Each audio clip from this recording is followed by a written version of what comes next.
Welcome to Shriji food. આજે આપણે ઘરે સૂંઠનો પાવડર કેવી રીતે બનાવવો એ જોઈશું.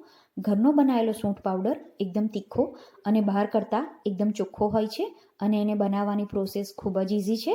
તો ચાલો એને કેવી રીતે બનાવવો એ આપણે જોઈ લઈએ. રોજ આવી નવી નવી રેસિપીઝ શીખવા માટે મારી ચેનલને સબસ્ક્રાઈબ કરવાનું ના ભૂલશો અને બાજુમાં રહેલા આ બેલ આઇકોન ઉપર ક્લિક કરી દો, જેથી મારા દરેક નવા વિડીયોનું નોટિફિકેશન તમને મળતું રહે. અને જે લોકોએ મારી ચેનલને સબસ્ક્રાઈબ કરેલી છે એ લોકોનો ખૂબ ખૂબ આભાર.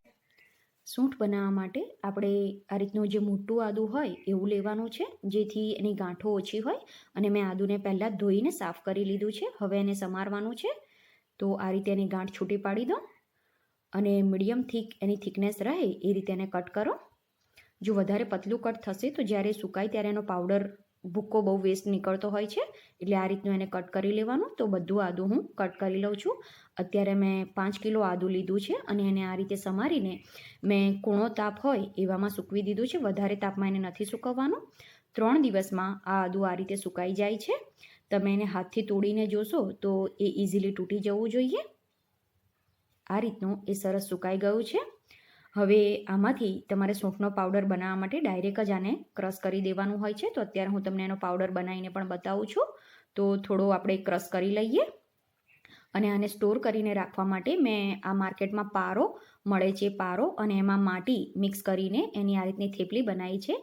તો આ રીતે તમે થેપલી મૂકી દો તો આખું વરસ આ આદું આ રીતનું ફ્રેશ રહે છે અને જ્યારે પણ તમારે યુઝ કરવું હોય ત્યારે આ રીતે એનો પાવડર બનાવીને તમે યુઝ કરી શકો છો.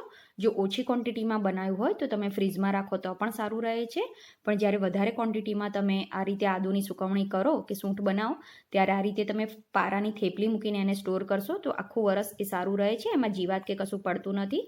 હવે 8 સૂંઠ પાવડર તમે યુઝ કરીને ચાનો કે દૂધનો મસાલો કે કોઈ પણ વસાણા બનાવો તો એનો ટેસ્ટ ખૂબ જ સરસ લાગે છે.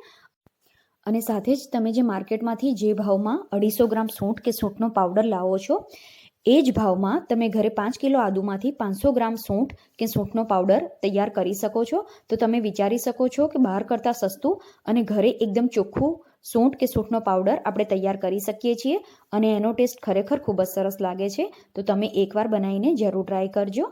આઈ હોપ તમને મારી આજની રેસીપી પસંદ આવી હશે.